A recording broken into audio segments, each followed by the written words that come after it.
What if the biggest threat to your health isn't stress? It's the belief that you have to do it all. Millions of women are trying to be the perfect employee, the perfect mother, the perfect partner, and somehow still build financial security. They're beyond exhausted, they're overwhelmed, and they're wondering why success feels so hard. So today we're talking about the hidden burnout crisis facing working mothers and how changing your relationship with money, mindset, and expectations can completely transform your life. Welcome back to the show, everyone. Today we're bringing on two incredible experts to tackle a challenge affecting women everywhere. First, returning to the show is Dr. Susan Landers. She's a neonatologist, author of so many babies, and a passionate advocate for mothers and families all over the world. Joining her is Dr. Tabitha Russell, a best-selling author, keynote speaker, financial strategist, and founder of Inside Inspired Women. So, through her work helping women build confidence, courage, and multiple income streams, she's empowering women to stop surviving and start thriving. So together they're going to be discussing why so many working mothers are burning out, financial stress and mindset play a major role, and what women can do to reclaim their time, energy, confidence, and future. Ladies, welcome to the show. I'll let you take it from here. Thank you so Thanks, much. thanks, Lisa. Great introduction. Yes. Dr. Russell has spoken to many corporate stages where women in business are eager to learn how to take control of things that are in their control. Part of learning to get along in life, especially in leadership, is recognizing what you can control and what you cannot control. That's right. And sometimes I feel like high achieving women, women in leadership positions especially, get a little overwhelmed with trying to manage, fix, control, take care of things that aren't theirs to do that. And so I wanted to start with that piece about our mindset. And I know Tabitha speaks about this. What things should we think about that really are in our control as we work and live and care for our families? Yeah. First of all, that you are enough, right? So sometimes I find that a lot of high achieving leaders have those areas where they feel like they're not enough, right? We already are taking care of the family. Many are entrepreneurs themselves or work a full-time job and have so many other tasks on a regular basis that they do, and it sometimes get to where it's overwhelming and it's like, wow, I can do these things well, but in these other areas I'm just simply not enough. And so having the notion of knowing that you're doing an amazing job, give yourself some grace, allow yourself, to have those moments. Those are real feelings, they're valid, but then continue to keep processing through, right? A lot of times I find that, people are good with processing through, but they bring so many areas of baggage along with them. Instead of letting some of that stuff go and just continue to move forward, they continue to bring those and pile everything on. And so it can be a real thing to allow yourself some space to say that you're more than enough and that you can do this as well. Right. My daughter is a great example of this. She is a pediatric ICU nurse practitioner. She works full time, 50 plus hours a week, because she's always volunteering to cover for somebody else. She has a leadership position in her group. She has two children. She's married to a product developer who works at Whole Foods. They have a very busy life, and I found her scrolling on Instagram one day, and she does a really good job with her very busy life. She's involved with her children. She and her husband have a good marriage, and she said, "Mom, my house is not good enough." I'm going, "What in the world?" She said, "Well, really, it's either messy or it doesn't match, or I need to do this, or I need to do," honey, I said, "Honey, you're doing so well. you work your fanny off, you're a good mom to your kids, you have a good marriage. That is enough. Hmm. And she looked at me and she said, really? Are you sure? I mean, so where did these young women, especially millennials, get this idea that they need to do more, that they're not enough? Yeah, a lot of times social media has a lot to do with that, right? Like I find that 90% of my clients that get to those stages are looking at social media way too Mhm. much.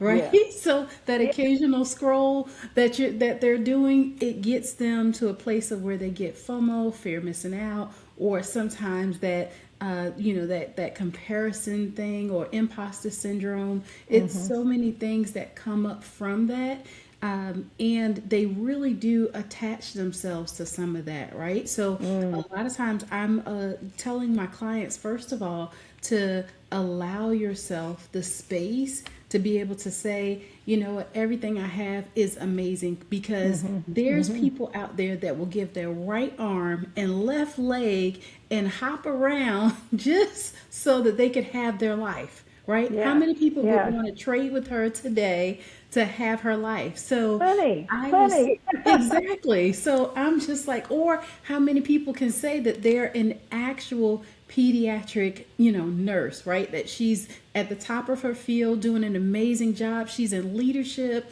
I mean, sometimes we have to remind ourselves of all the things that we do.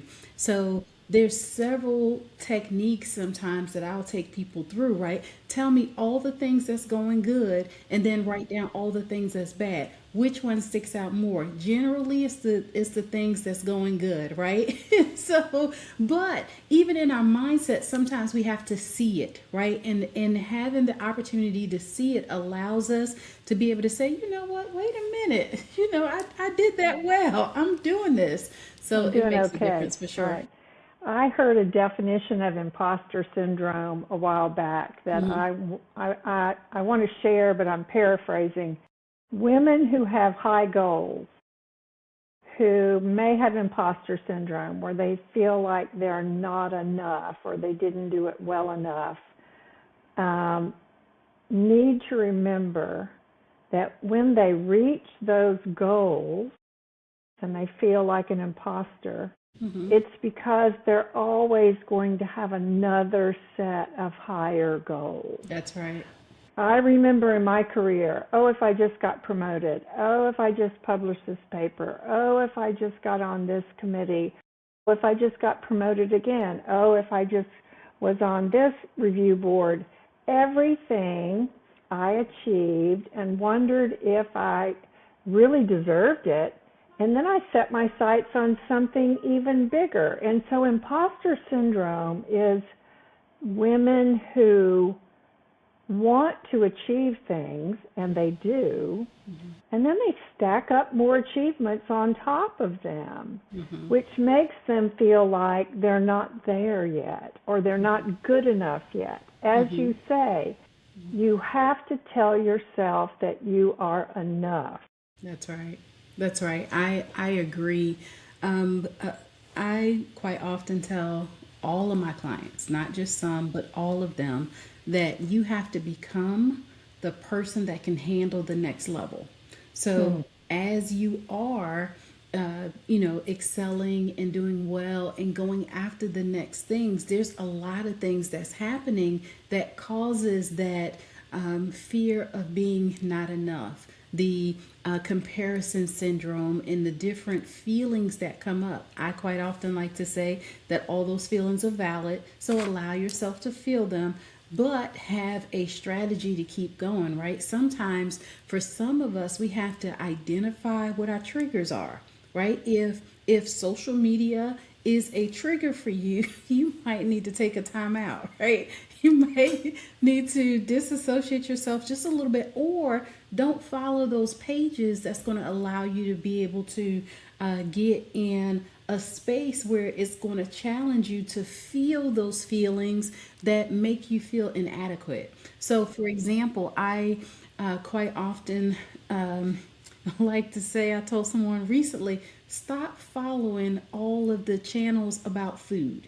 If you got a challenge with that, then just stay away from it, right? Right. Right.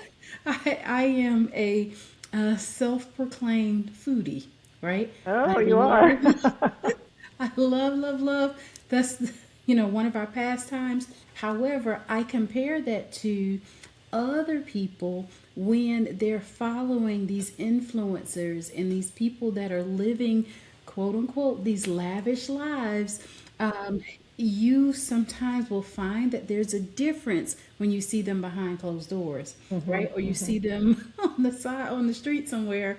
It's a little different. So know that you know that you know that you are positioning yourself in the proper way and run your own race, right? Be okay with that. Yeah. The other thing about social media that I like to point out to young, high achieving women is that humans are naturally a comparison freaks. We love to compare ourselves to others. We always try to measure each other up. And so, what social media has done is really dug into that tendency of wanting to compare ourselves. And it allows us to take a more negative view of ourselves when we're comparing, because our posts aren't curated like the mom influencers. Mhm. Our posts are more realistic, and it's just unfortunate that women don't realize that their brain sort of takes them there to comparison naturally. And one of the ways to get away from that is to get away from it, to stop scrolling. Absolutely. I will say that we are the best versions ourselves today without any help, right? I quite often like to also stress that if you find that you are constantly at a point of contention, meaning that at that same space of where you're not enough or you feel inadequate or less than, maybe it could be time that you get a little bit of help, right? Yes, cut the social media off, but then take the time to talk with someone that can help you work through those areas that you have where it makes you feel that way, right? Identify the triggers, learn some techniques that can help you to bring your anxiety levels down and just really get back on track. And so for me, um, what I find is that for your daughter, for example, it could be the social media. Well, for uh, 70 to 80% of other people, the other contention is money, right? And so when we start looking at and comparing and all of that, there's a huge area and a huge gap in our society, right? There's the uber ultra rich, right? It They're used to way be up here. The rest of us are agreed, down here. agreed, and it used to be where people were comfortable with being middle class, right? Right. Well, that gap has slowly shortened because the middle Hmm. class used to be here, right? Well, inflation and all the things, how they say pay increases, inflation has now outpaced pay increases. Yes. So therefore, middle class is a little bit down, and then the ultra filthy rich is way up here, right? Like they own 90, I think it's roughly 92% of everything, And right? the other factor I also like to point out to Hmm. millennial women and Gen X women is that we make less money than men in Yes, equal roles, in yes. equal jobs. We are Hmm. making 80 to 84% Right. what men are making. And the more we talk about our salaries with each Hmm. other, Hmm. with men, with Hmm. our spouse or partner, Hmm. the more we understand that we're at a little bit of a disadvantage. Hmm. And yes, women have to work harder. We have Hmm. to prove ourselves. Our culture has not gotten up to the place where women are achieving, women are leaders. I mean, they have in some instances, but not as a general rule, Tabitha. I think as a general rule, women think they have to prove themselves to make an adequate salary. That has been the case since the beginning of time, right? Women Mm, always have been at a disadvantage. Well, there's some areas that the gaps are slowly closing, right? Like there's more women that own homes nowadays.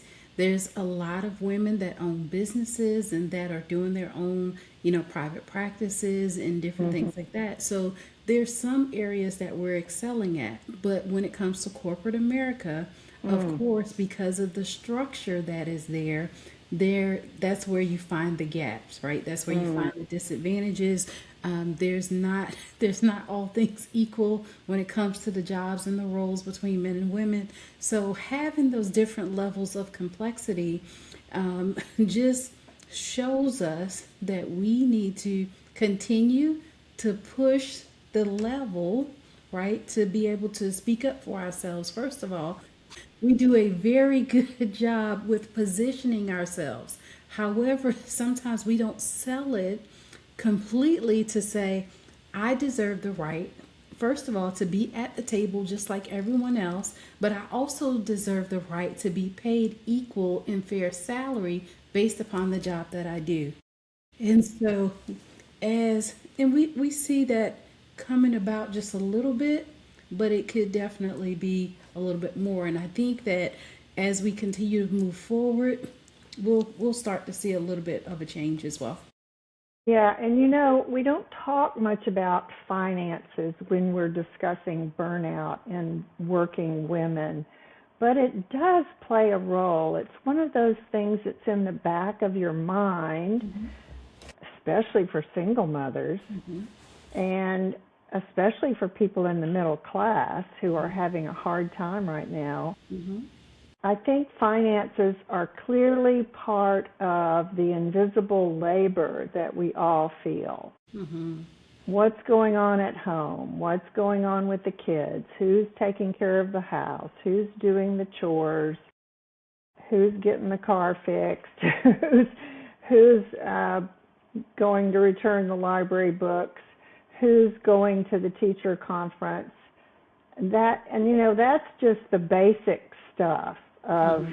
having children and working for a living. And oh, did I overdraw my checking account? Hmm. I always made a pretty good salary as a physician, Hmm. and there were times when I was so busy I didn't balance my checkbook back in the old days when we had Hmm. checkbooks. Hmm. So one good thing now is all the online banking, but I'm guilty of not even keeping up with how much money I spent and how much money I made. Um, and so I think that finances are a big part of what we worry about. Hmm. Can I afford all the school clothes? Can I afford the summer camps? Right. My daughter has her kids in 10 summer camps this summer in 10 weeks. And I went, how did you do all that? And she said, Mom, I've been working on it since February. Hmm. I went, you got to be kidding me. It used to be not this hard. And so there's a cost to everything, there's a time commitment to everything.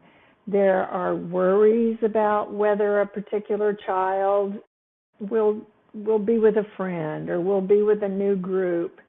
And all of those things we carry as women in the back of our mind, and we go to work and we take it with us. Hmm. We all carry it with us.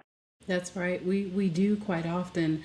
Um, One of the things that I think over the course of time that I've studied is that we're great multitaskers, right? Mhm. So Mhm. when we think about how women evolved and they started working like from way back in the day, right? The men would go out, Mhm. they would make the money, they bring the money home, and we were the managers, right? We took Right. care of everything, the home, got the car serviced, all the things, right? Even baked our own bread, right? Right. Right. Well, Right. because that was that dichotomy, as we move forward, there's a lot of those pieces that we continue to bring along with us Yeah. from those times, including now taking on the task of going to work, right? Because we could manage everything else. Now we're managing, let's go to work. Well, when the finances come in there, there's a couple of things that I find that is extremely beneficial, right?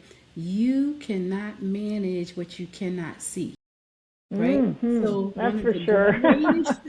one of the greatest inventions ever was that little checkbook ledger, right? When it came out. Well, today we have apps, right? And that app is attached to, if you do it right, attach it to every single card that you have, the debit card, the credit cards, FSA, the HSA, all the cards, so you can keep up with that stuff, right? Well, at the end of the month, it's going to give you a ledger, right? And that ledger is going to say, this is how much you spent, this is how much money you had coming in, this is all the things, because you can attach everything to it right there. I don't want to give a unnecessary plug, but there's some really good apps out there. One that's my favorite, that I was What it's is it? called, well, the one that's called Rocket Money, right? Rocket Money is my favorite because it allows you to track everything right there. Everything that's going into your account, and if it does not recognize what category it needs to go in, it will categorize it for you. So you get the opportunity to see everything right there. Based upon that, now you can set a budget, right? Were Yeah. you within the budget? Did you go outside of the budget? As well as it monitors all of your subscriptions. So subscriptions is another pitfall for a lot of people when it comes to finances, right? I Agreed. too have been guilty where I paid for it a month or two longer than I should have. Well, you can cancel it in the Rocket Money app and it will get the money for you. Awesome. Yeah, I if you need do it I right. need that app. But, talking about the things we can and can't control, Mhm. our money is one of the things that we can control. Right. The hours we work, we can control. How we interact with our boss or manager or Mhm. the administrator. Mhm. The time that we have with our children, the conversations that we have with our spouse or partner. Mhm. One of the best things I ever did, besides talking about money with my Mhm. husband, because he's real tight with money, and I like to spend money, and he likes to keep it and save it. So we always had to talk about Mhm. how much was there and what we spend it on. Sat down and made a budget, but the Mhm. old-fashioned way where we listed everything on paper. Mhm. That app sounds wonderful.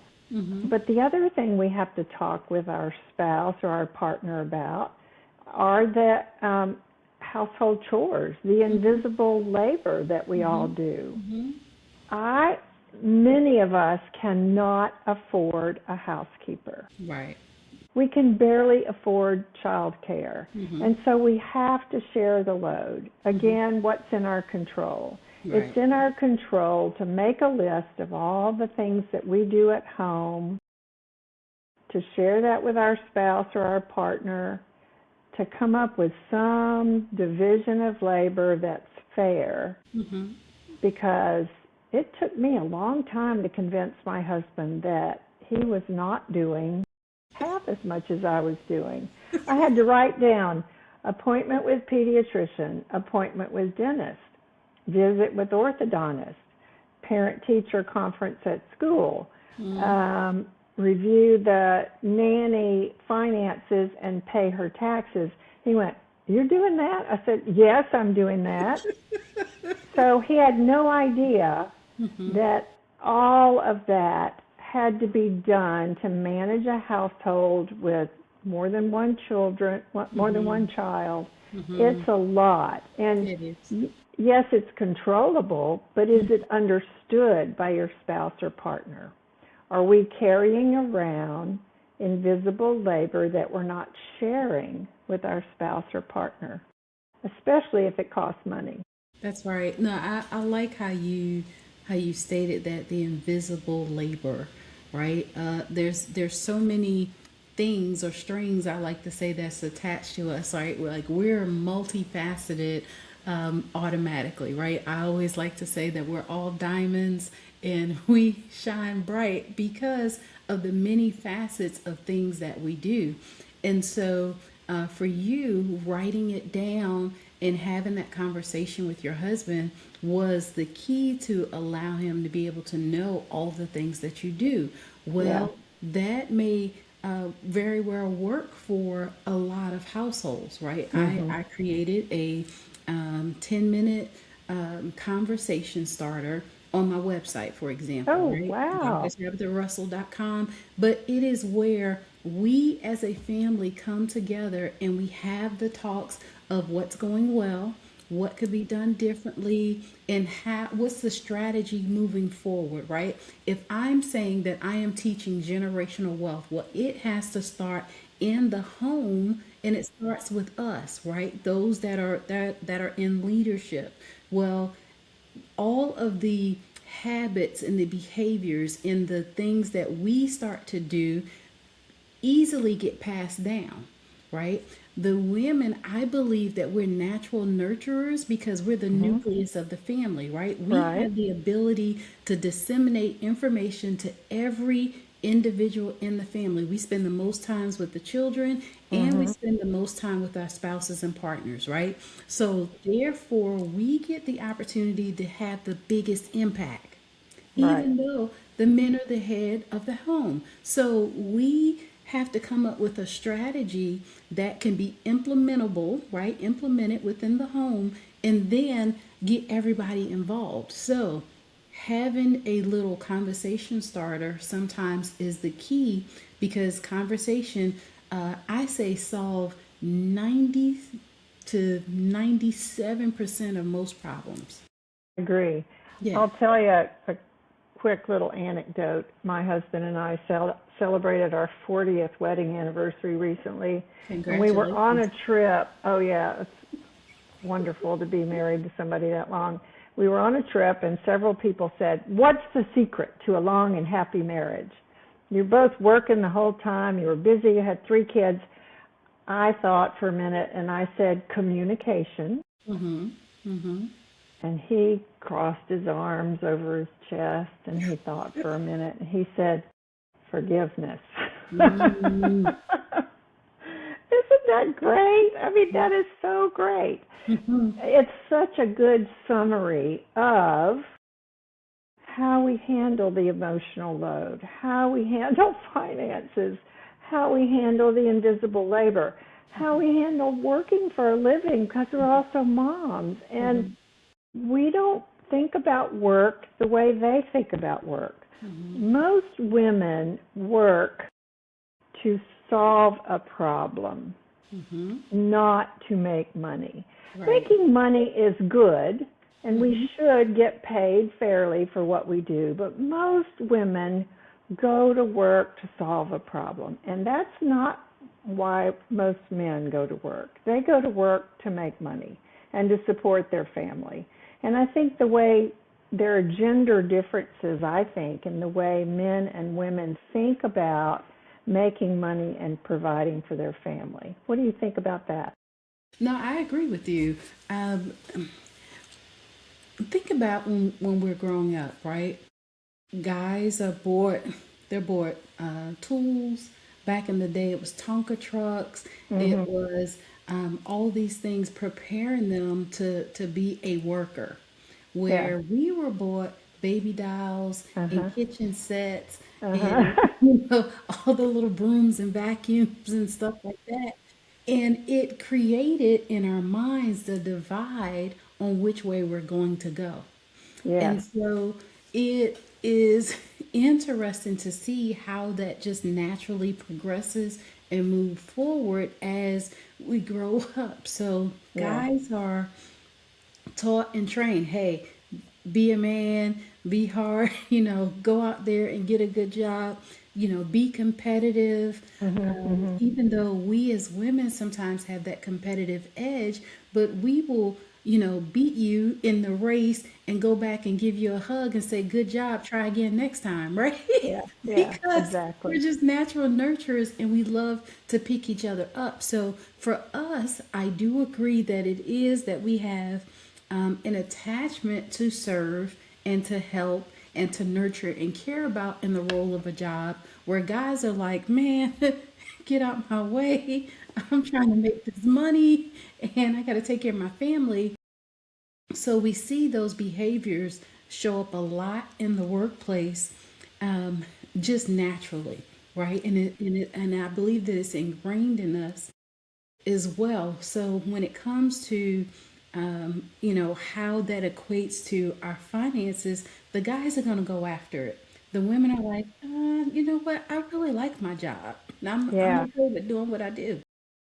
And a caution for women managers and women administrators.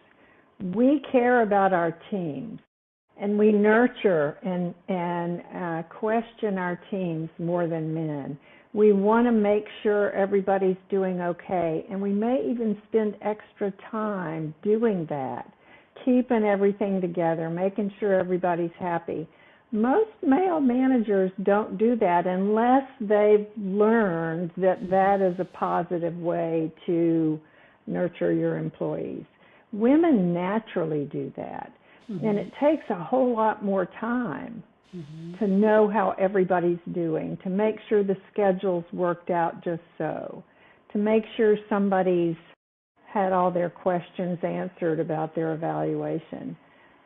So women managers carry a little more emotional load at work as Hmm. well as at home. They do. They They do. definitely do. Yeah, so in corporations, because I do help there, I find that sometimes there's not as much friction being with a female manager versus a male manager Hmm. because of that extra layer of empathy, Yes. the extra level of understanding. Sometimes even the training and or the accommodations that's made for other mothers and those that are Yes. caregivers, right? Because we're going now from just the whole mother aspect to there's a whole generation now that are mothers and caregivers Yes. 100% of the time because for whatever reason, they may not either want to go down the route of nursing homes and different things like that. And the care is expensive. So going back to the money thing again, right? So where the guys are like, look, I'm gonna need you to leave home at home and come in here, put the game face on, and let's get to work.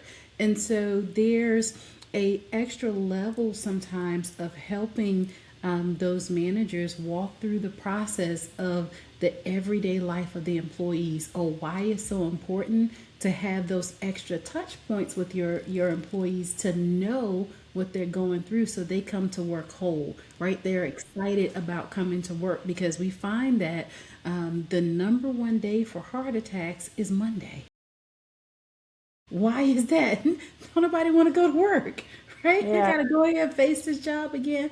So there's a lot of different layers sometimes that have to be peeled back when we're working with the uh, executives and the leaders in the corporation so that they can understand what everybody else is experiencing so that we put some things in place to make it a more cohesive environment. And if you're not a woman manager, if you report to a male manager, try to find a way to have a conversation about your life, your schedule, your child care accommodations, your constraints, especially if you have a special needs child or a child who learns differently. Men need to be taught, if you will, what are the circumstances of our lives at home if we're married and if we take care of children. They don't know. They've got a wife at home or a working spouse who's handling most of it for them. So women who report to a male manager will have to be a little more expressive about their needs and try to accommodate workout schedules that are favorable, have a half day off every week, um, stay late one night in exchange. I mean, there are lots of different ways that we can do this so that we can get to the school for that 3 o'clock performance. I remember when I was the only woman in my practice, Tabitha, 9 men and me.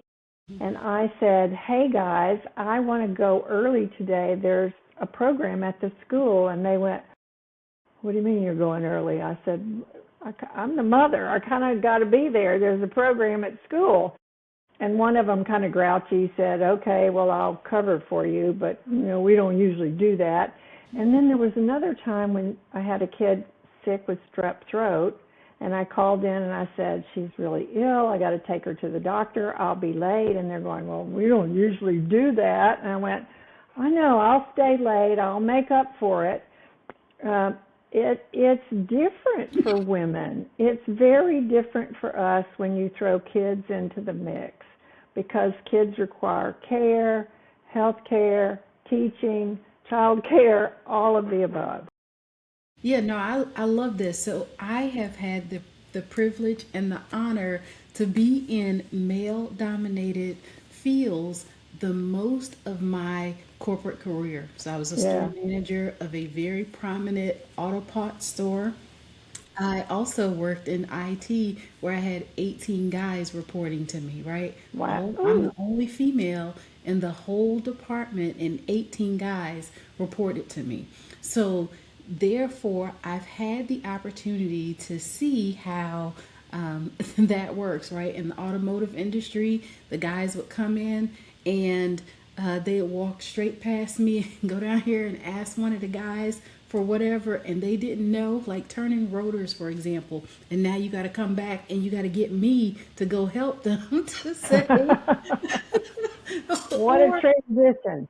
yes, absolutely. So I do understand that, I think for the majority of us, we take pride in what it is that we do, right?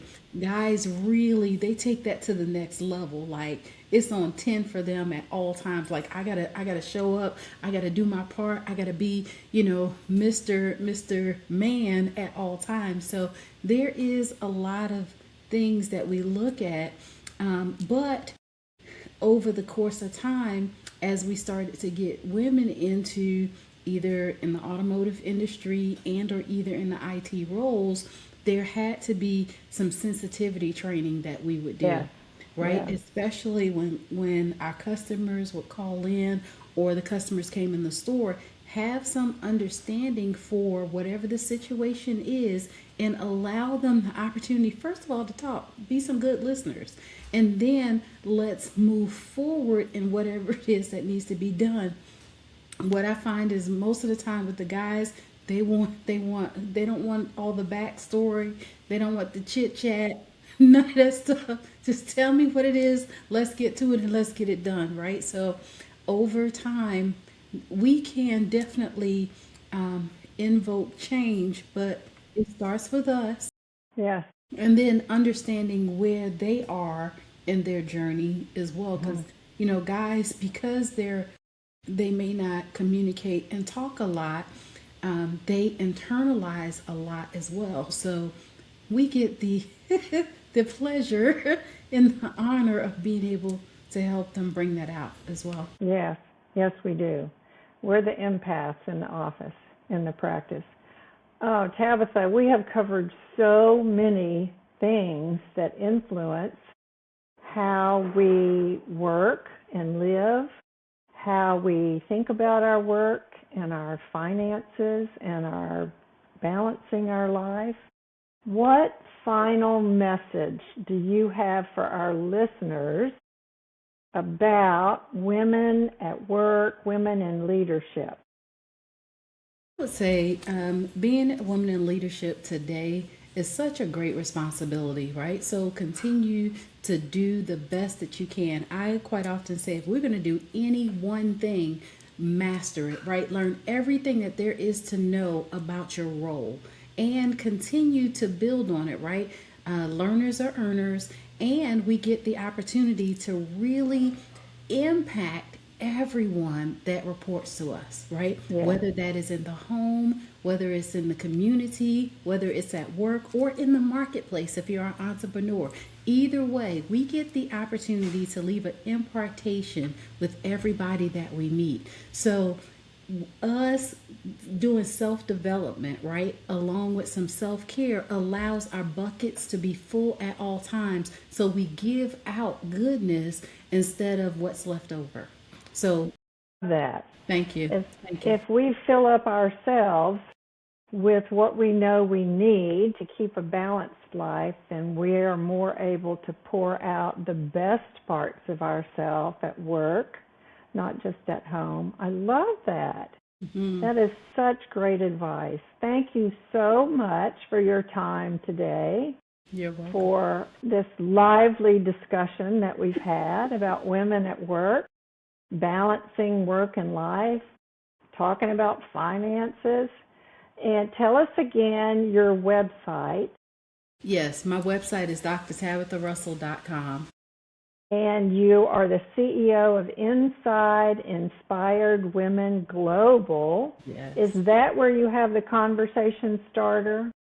Yes, it's on my website. You have the conversation starter there. You also have a money archetype assessment All because there's right. different personalities that go along with our money habits. So there's a few different free gifts there as well.